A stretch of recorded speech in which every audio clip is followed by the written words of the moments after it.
Well, hey folks, Real Honestly with John Reynolds is a fantasy booking show for WWE Raw. Big shout out to Noah's Lynch for coming up with the idea. He wanted me to fantasy book one or two good to great episodes of Raw. And I was like, I can take your idea and do even better. I can even expand on it. And your idea is awesome, by the way, because you gave me the inspiration to come up with 10 weeks of television. And thank you very much for this. It was a really, really great idea, and I love playing around with these ideas and how I would book a show better. Again, I'm just a fan. I'm not saying I know more than people in the wrestling business, but this is just my take as a fan. How do you get over... I looked at it this way. It's like, okay, how can I make this much matter? And I thought about it. I go, how do you make titles matter? How do you build some good feuds? How do you use NXT call-ups better? How would you use some of the 205 Live talents better on a bigger stage? Tournaments. So here's what I would do. I would have Triple H come out and announce that we're going to shake things up on Raw. 4 new tournaments. One for the women's, one for the tag titles, one for the IC or inter-IC title, as Michael Cole said, and one for the Universal title. And from there, he would lay out the format. 2 tournament matches per show, so the first round matches would take up the first 4 weeks of TV, and then by the 8th week, you would get to the finals. You would have a 9th week where you have some random matches and a preview of all of the championship matches that you're going to have the following week. And the 10th week would be the championship matches, a few random matches and stuff like that. You know, like contenders matches and stuff. And then would close with a respective championship match. And the way I would do it is to make every single title match matter so you know which one's going to be the focal point at the end of the night is all these tournament matches, 2 each, and then a championship match at the end of the night. So whichever match, like say the tag titles start off first. The tag titles will get defended at the end, or tag title tournament starts off first. The tag titles would be defended at the end, either in a handpicked, handpicked by the opponents, handpicked by the GM, or an open challenge if the champion just says, I'll take on anybody. And it could be somebody from the tournament, it could be whoever. This way you get fresh content, fresh matches.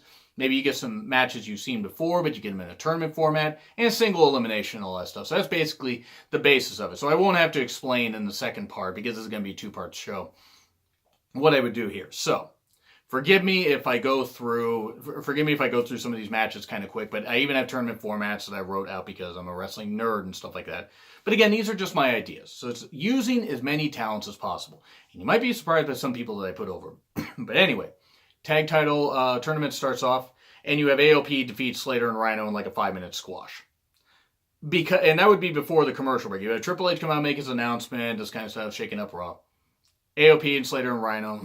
Rhino would get in a little bit of offense, Slater would try, but he would follow the last chapter. AOP dominates and moves on.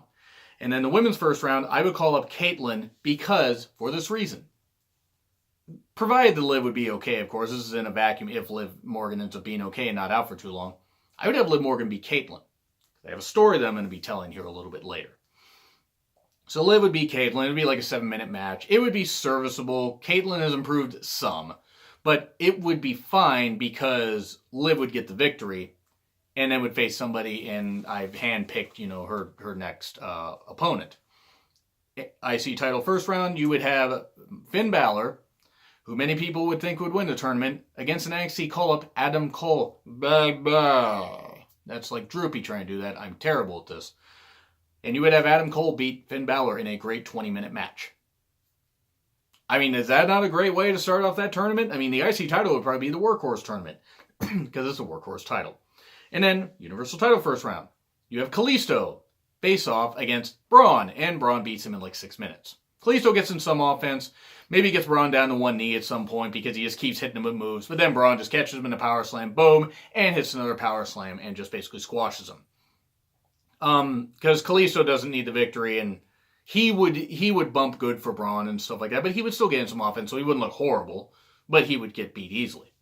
And then you have, in each one of these episodes, you would have a few interviews, like either by the losers and winners of the first thing. You would have like maybe, say, 10 minutes of interviews where you would have them sprinkled out and this kind of stuff. And it'd be a way to cool down. People in the arena could go get concessions or go use the bathroom and stuff like that if they don't want to watch. People on TV, watching at home could use the bathroom, this kind of stuff, make some food if you don't want to pay attention to it. But it's a nice little way. You would have, a couple interviews with the winners and losers of the first 4 matches. and then some interviews with people that might be having matches next week. And that's how you would build to that. And then the tag title first round, you'd have the B team. B team, go, go, go.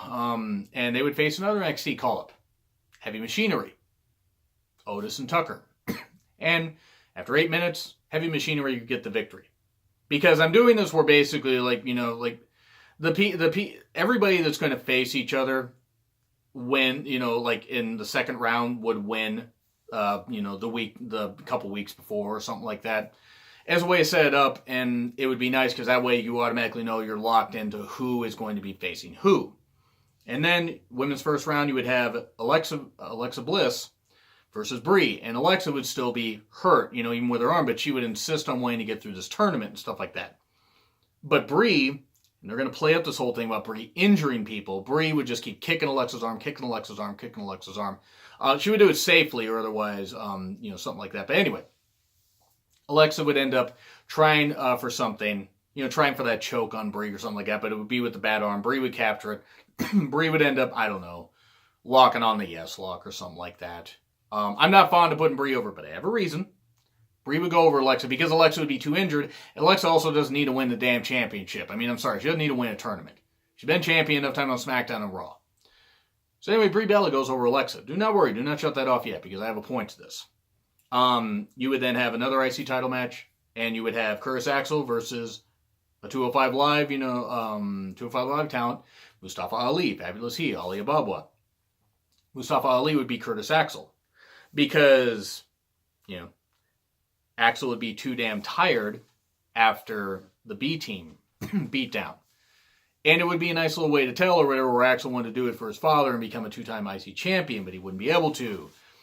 And then Ali would beat him. So yeah, I mean, okay, you could argue that Ali would, you know, beat a weakened guy, but Ali's not going to win the damn tournament. Sorry, spoilers. But anyway, Universal title first round, you would have John Cena versus Kevin Owens in a great 20-minute match, and Kevin Owens would go over. Because why the hell does Cena need to why the hell does John Cena need to, you know, win the Universal title? He doesn't at this point. He'd make his return. It would seem like Cena was going to win, but then Kevin Owens would win. And then for the tag titles, we would have Dolph and Drew versus Lashley and Leo, because they would call anybody out. Lashley and Leo are part of the tournament, but if they win the titles, then Dolph and Drew would take their place in the tournament. Yeah, it's a bit messy booking, but after a bit, Elias Owens would attack Leo and Lashley because they're feuding with them still, you know, taking place, like, you know, in this kind of current storyline. And Ambrose and Rollins would also run in. So you would have, you know, multiple people run in. So, okay, maybe not the best start, but after 15 minutes, it would establish that Lashley and Leo may be a really, really good team and could take down Dolph and Drew. And then Elias and Owens, Ambrose and Rollins, all these feuds will you know, factor in a little bit later. So that's week 1. Week 2, kind of called double duty because a couple people pull double duty. The women's, you know, division takes center stage. Bayley versus Sasha in the first round. Bayley beats Sasha because Sasha's still dealing with a bit of an injury, and, you know, because currently Sasha is dealing with a bit of an injury, she was pulled out of Mixed Match Challenge. Bayley beats her, but Sasha can always play the whole thing where even though, like, they're supposed to be buddy-buddy, a little bit later, you know, like down the road, Sasha can be like, you know, you beat me, but you didn't beat the best me. You can't beat the best me. Even though she did twice at NXT TakeOvers. But that was a while ago. That's like ancient history for WWE Creative. But then again, a few weeks ago, it would be ancient history for WWE Creative because they have the memories of Goldfish. Bayley beats Sasha.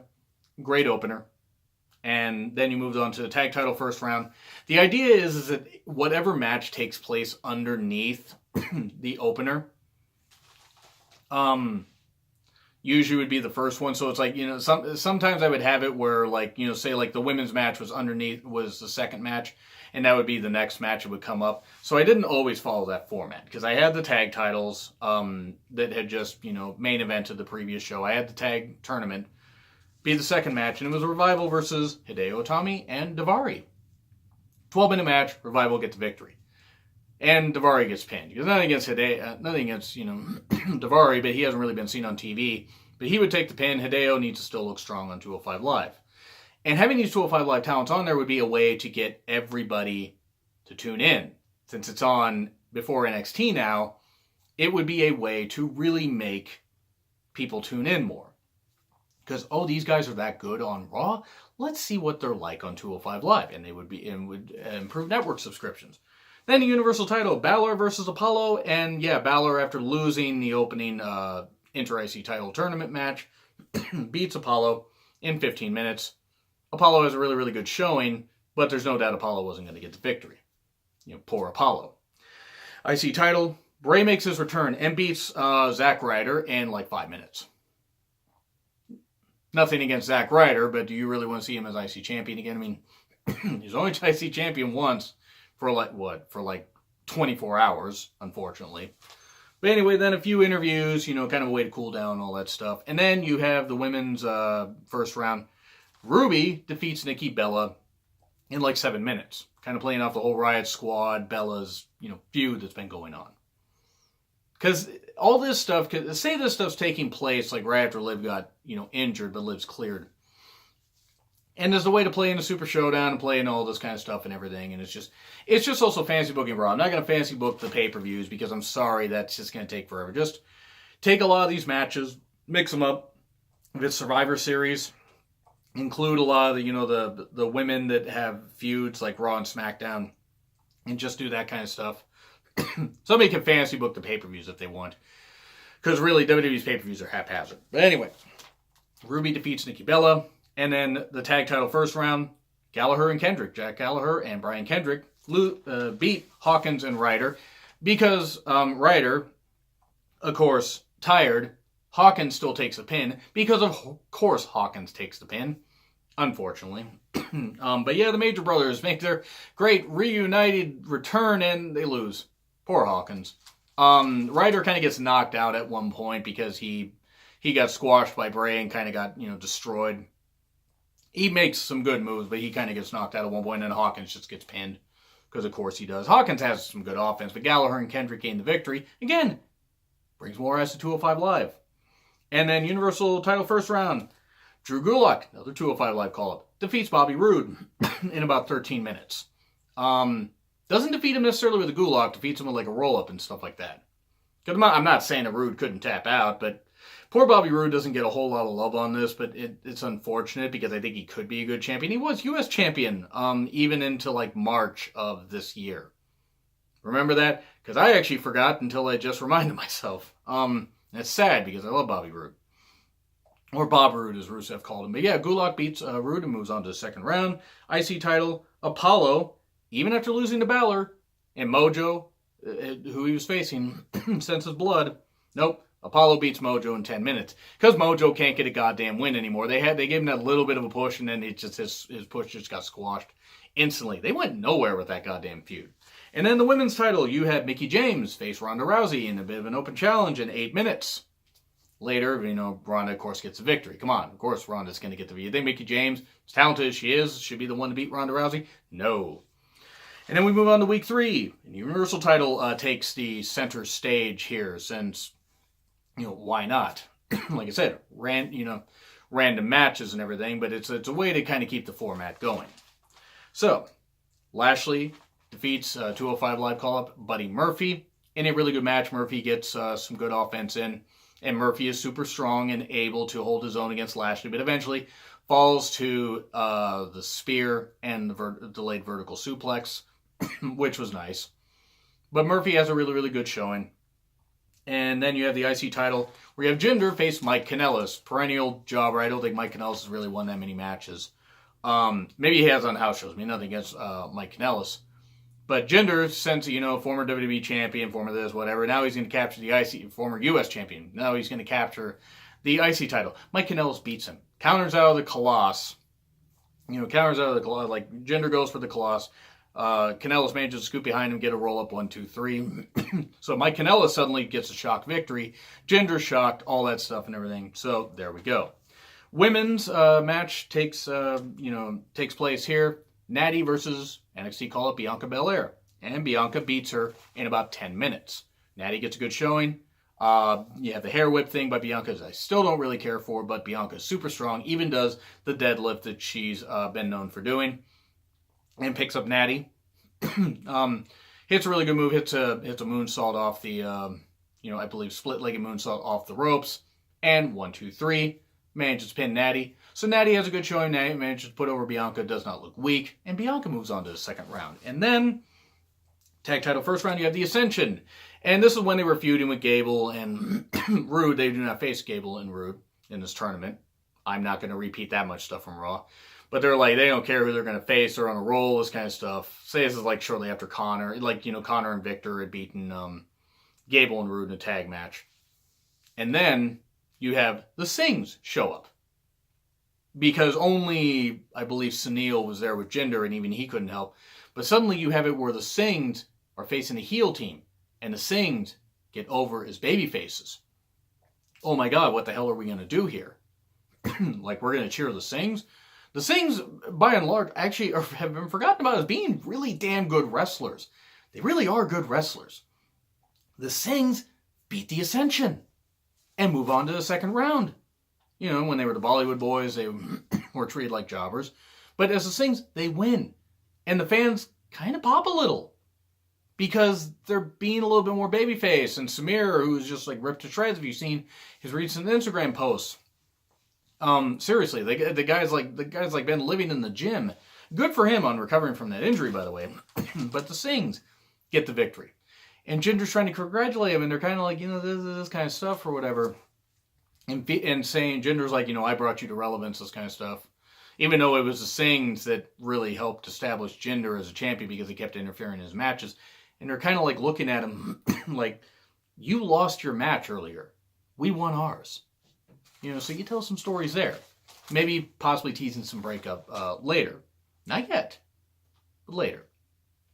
And then you have a Universal title first round. You have Jinder, who says he wants to be in the Universal title match. Or he wants to become Universal Champion. That's his goal. He may have lost in the IC title tournament, but he wants in there, and he'll face anybody. And he faces the current Cruiserweight Champion, Cedric Alexander, and he loses. He loses in about 10 minutes. Cedric, who's fresh. Even Jinder, who, uses his power. Cedric eventually has a lumbar check that Jinder actually is able to sell, shockingly. Sorry, I just don't care for Jinder. He loses. Yeah, I kind of buried Jinder in on this stuff, but I have my reasons for it. So anyway, then you go the IC title. Kurt Hawkins once in on another tournament. Then he faces TJP, and TJP makes him tap out to the knee bar in like 8 minutes. Don't worry, TJP's not winning this thing either. Women's match. Mickie James, after losing that match against Ronda, is in the tournament. Mickey's like, I may have lost against the champion, but I'm going to prove myself in this tournament, and I'm going to get back there. She has a promo in one of the interviews before this, and it's like, I'm going to face whoever, I don't care. And she faces the Queen of Spades, Shayna Baszler, who's a call-up. I mean, this is probably just as well, because I think at this point, Shayna wouldn't be doing a ton on NXT TV. And at this point, if you want to establish Shayna, having her beat up somebody like Mickie is a pretty good idea. So she beats Mickie in a 9-minute match. Mickie gets some good moves in, but eventually falls to the Tarabuda clutch, which I call it the Barracuda clutch, and that's just what I'm going to fucking call it. I'm just going to call it the Barracuda clutch, because, it shows some heart. That's right. Musical references, I have them. And then, Shayna taps out Mickie, and then you have the tag title first round. You have Gable and Rude versus Elias and Owens. And you're probably thinking I'm going to put Gable and Rude over. Nope, I'm not going to put Gable and Rude over. I'm going to have Elias and Owens win. Because yes, Owens advanced in the Universal title tournament, but there's some points to this. And I'm going to get to those points here in week 4. And then I'm going to end it, and then I'm going to move on with the rest of it later. But then the Universal title first round, open challenge. Drew Gulak answers Roman Reigns' open challenge. It was a good 16-minute match. He locked on the Gulak and almost had the victory. But, of course, Reigns manages to, get to kind of power out. Superman punch, spear. But Drew does at one point almost counters the spear by jumping over. Reigns hits the turnbuckle. He tries to lock on the Gulak. And Reigns flips out. Spear, 1, 2, 3. So Gulak gets in the main event of Raw. And delivers a really good performance against Roman Reigns. Now we move on to week 4, and this is the final, set of first round matches, and then I'm going to end this show, and I'll move on to the rest of it later. But you have the IC title first round, and Tyler Breeze comes out, and he's challenged by Elias, and Elias beats him in like 6 minutes. And by the way, you have Triple H do promo packages saying tonight you'll get to see, more first round action, this kind of stuff. But you keep the talking to a minimum, except for the interviews in the beginning, or not in the beginning, but in the middle of the show, like between matches 4 and 5, as a way to cool everything down for a bit. So Elias beats Tyler Breeze, drift away. And tag title first round, Rollins and Ambrose. Yes, current IC champion, Seth Rollins, and with his partner Dean Ambrose, defeat Lince Dorado and Gran Metalik in a great 14-minute match, where Lucha House Party almost got the victory because Rollins also is a bit distracted by the fact that he's going to have to defend the title later. And is he going to be too tired out by this? Well, after the curb stomp, Rollins gets a curb stomp, hits a dive, and then Dirty Deeds, 1, 2, 3, and Ambrose gets a victory, even though it seems like the Dirty Deeds after the curb stomp is kind of overdoing it. But there we go, Ambrose gets a pin. So Seth Rollins, is he going to be too tired out for his match later? We'll find out. So then you have another match in the first round. Sarah Logan versus Nia Jax. You probably think I'm going to give it to Nia Jax. Nope, I'm going to give it to Sarah Logan. I'm putting over the right people here. Nothing against Nia Jax. She was champion, but she doesn't need to be champion She doesn't need to be champion again anytime soon. And Sarah Logan, I think, has a lot of potential. She won't win the tournament, but you'll find out later. So, 10 minutes. Sarah manages to get, you have Nia try for a leg drop. That doesn't work. Sarah ends up, hitting, say, a sliding clothesline, very soon after. I'm not sure what Sarah Logan's finisher is, necessarily, because she hasn't really been able to use it all that much. But does get the victory. 1, 2, 3. And Sarah Logan shockingly pins Nia Jax. Bit of an upset as the announcers put it over. Then Universal title first round match, Drew versus Titus. And yeah, it's 6 minutes, and it probably should have been half that. But Titus can match up physically, size-wise, with Drew. Not wrestling ability. Drew beats him pretty easily. I mean, Titus did throw Drew around a couple times, but then Drew just picks up Titus and just throws him and hits the Claymore or Clayhore kick, as I call it. And 1, 2, 3, Drew advances. In a few interviews, cool everything down. IC title takes the center stage here, and there's some really, really nice stuff. I'm just flipping over my pages, apologies. You have Baron Corbin versus a returning No Way Jose. Corbin's this will be easy. I beat No Way Jose before. No Way Jose beats him in 8 minutes. No Way Jose gets a victory over Baron Corbin, who is still the acting, general manager at this point, but Triple H, of course, announces this tournament. He overpowers Baron Corbin, obviously, but Corbin decides to, kind of try to turn things in his favor. That doesn't work, and No Way Jose beats him. And then the final first-round match of the tag tournament, Lashley and Lio Rush defeat NXT call-up, the Street Profits, the Meryl Streep Profits, as I call them. And after a good, entertaining 11-minute match, Lio manages to hit the frog splash. Lashley picks up Montez Ford and hits the delayed vertical suplex. Right before that, and then Lio hits the frog splash 1, 2, 3. Yes, I'm putting Lashley and Lio Rush over the Street Profits. Don't worry, because, I can put my bias to the side. I managed to make Lex Luger WWE champion that previous fantasy booking show I talked about. And I despise Luger a hell of a lot more than I do Lio Rush. So let's see what Lashley and Lio Rush can do. So you got your 8 teams that have advanced. And then you have the women's first round, final women's first round. Dana Brooke versus Alicia. You might think it's a piss break match. Actually, not too bad delivered. Dana tries. Alicia does get the victory, though. So Alicia moves on to the second round. Well, or the quarterfinals at that point. Universal title first round match. Baron Corbin once in on the Universal title and books himself in here. And faces Ambrose. And Ambrose, even though Ambrose was part of the tag match earlier, Ambrose manages to beat Baron Corbin. So Corbin pretty much looks like a goddamn fool. And then for the Inter-IC title, you have Bobby Roode in an open challenge Seth Rollins. 15-minute match. Roode looks like he almost has a victory. Hits a glorious DDT at one point. Tries to hit another one. Seth then counters. Super kick. Kick right to the gut. Curb stomp. 1, 2, 3.